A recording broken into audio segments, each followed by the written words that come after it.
Projectile motion বা প্রাসের গতি নামটা শুনলেই কেমন জানি একটু কঠিন কঠিন লাগে, তাই না?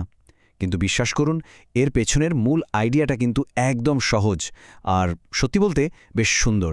চলুন আজ আমরা সেই সহজ রহস্যটাই খুঁজে বের করি।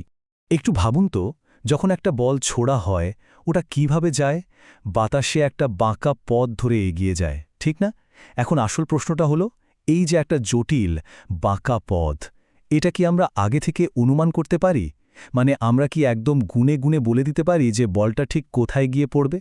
আর উত্তরটা হলো হ্যাঁ, অবশ্যই পারি। আর এর কৌশলটা কিন্তু একদম সহজ। এই একটা জটিল গতিকে আসলে দুটো খুব সরল গতির যোগফল হিসাবে দেখতে হবে। একটা হলো সোজা পাশে যাওয়া আর আরেকটা হলো সোজা উপরে নিচে যাওয়া।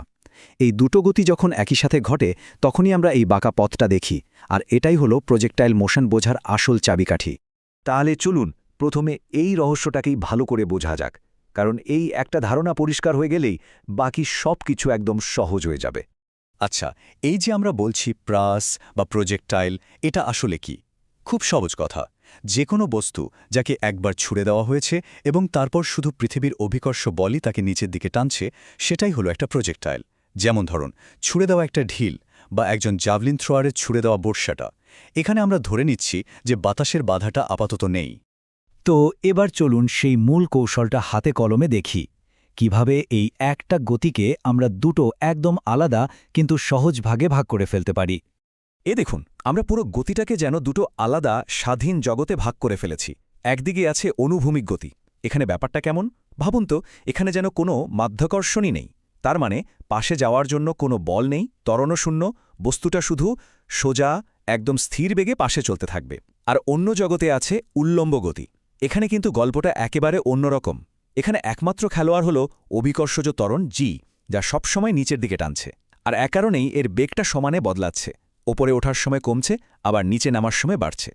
আর এই স্লাইডটাই হলো সবচেয়ে গুরুত্বপূর্ণ ধারণা, গতির স্বাধীনতা। দেখুন, মহাকর্ষ বলটা কিন্তু শুধু নিচের দিকে টানে, এর কোনো পাশাপাশি বা অনুভূমিক প্রভাব নেই। এর মানে কি দাঁড়ালো? এর মানে হলো বস্তুটা পাশে কত দ্রুত যাচ্ছে তার সাথে ওপরে নিচে ওঠানামার কোনো সম্পর্কই নেই। এই দুটো গতি একজন আরেকজনের থেকে পুরোপুরি স্বাধীন। পুরো জিনিসটাকে যদি একটা লাইনে মনে রাখতে হয় তাহলে সেটা হলো এইটা: অনুভূমিক স্থির, উল্লম্ব পরিবর্তনশীল। ব্যাস, এটাই প্রজেক্টাইল মোশনের আসল মন্ত্র। যেহেতু আমরা মূল আইডিয়াটা ধরে ফেলেছি, চলুন এবার দেখি এই সহজ ধারণাটা ব্যবহার করে এর গাণিতিক সমীকরণগুলো কত সহজে চলে আসে। ভয় পাওয়ার কিচ্ছু নেই, কারণ প্রত্যেকটা সূত্র কিন্তু আমাদের ওই দুটো স্বাধীন গতির সাধারণ যুক্তি থেকেই তৈরি হবে। আমাদের প্রথম প্রশ্ন, একটা বস্তুকে ছুঁড়ে দেওয়ার পর ওটা ঠিক কতক্ষণ শূন্যে ভেসে থাকে? পদার্থবিজ্ঞানের ভাষায় আমরা একে বলি উড্ডয়নকাল বা টাইম অফ ফ্লাইট। আর এই হলো তার সূত্র। চলুন একটু ভেঙে দেখি। ইউ সাইন থিটা, এটা হলো ছুঁড়ে দেওয়ার মুহূর্তে বস্তুটার ঠিক ওপরের দিকের বেগ। এখন বস্তুটা যত সময় নিয়ে ওপরে ওঠে ঠিক ততটা সময় নিয়েই কিন্তু নিচে নামে, তাই মোট সময়টা হলো দ্বিগুণ। আর সেজন্যই এখানে একটা 2 আছে। আর এই পুরো সময়টা কিসের উপর নির্ভর করে?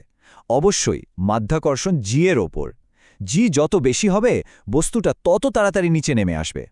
বেশ, এবার পরের প্রশ্নটা নিশ্চয়ই মাথায় আসছে। বস্তুটা তার চলার পথে সবচেয়ে বেশি কতটা উঁচুতে পৌঁছায়? মানে তার সর্বোচ্চ উচ্চতা কত? এর উত্তর দেয় এই সমীকরণটা। এটা আসলে শক্তির একটা সুন্দর খেলা। দেখুন, ইউ সাইন থিটা ছিল ওপরের দিকের বেগ, তাহলে u sine theta whole square, এই অংশটা তার উল্লম্ব গতিশক্তির মতো। এই গতিশক্তিটাই তো সর্বোচ্চ উচ্চতায় গিয়ে বিভব শক্তিতে পুরোপুরি বদলে যায়, আর তাই সেখান থেকে এই সমীকরণটা এসেছে। আর আমাদের শেষ প্রশ্নটা হল, বস্তুটা মোট কতদূর গিয়ে পড়বে, অর্থাৎ এর অনুভূমিক পাল্লা বা রেঞ্জ কতটুকু? এর পেছনের যুক্তিটা কিন্তু একদম ক্লাস 5-এর অঙ্কের মতো। আমরা জানি দূরত্ব is equal to beg into সময়।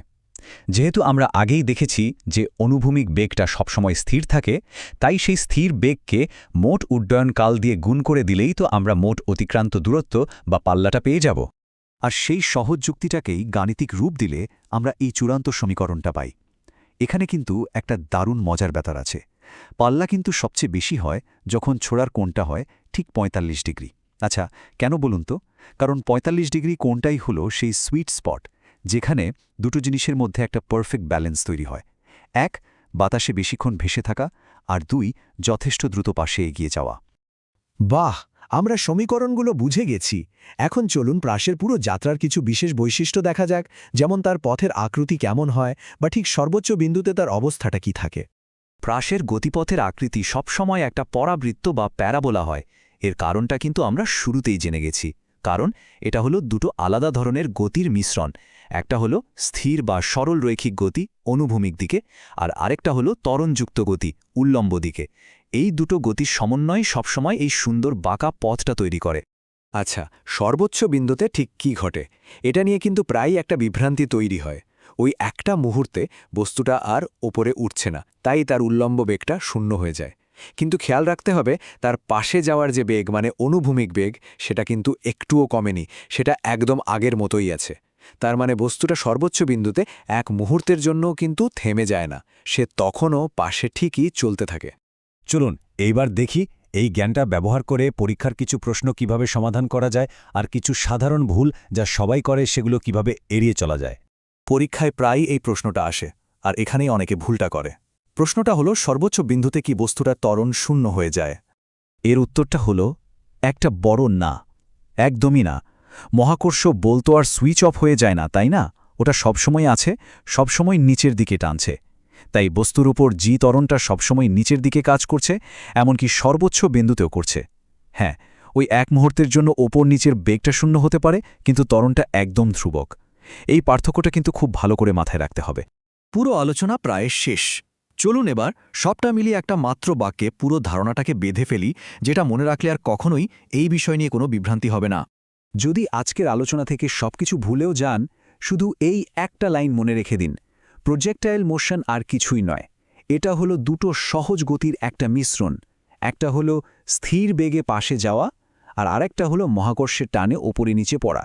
এই দুটো জিনিস একই সাথে ঘটছে। ব্যাস, এই একটা আইডিয়া দিয়েই পুরো প্রজেক্টাইল মোশনকে বোঝা সম্ভব।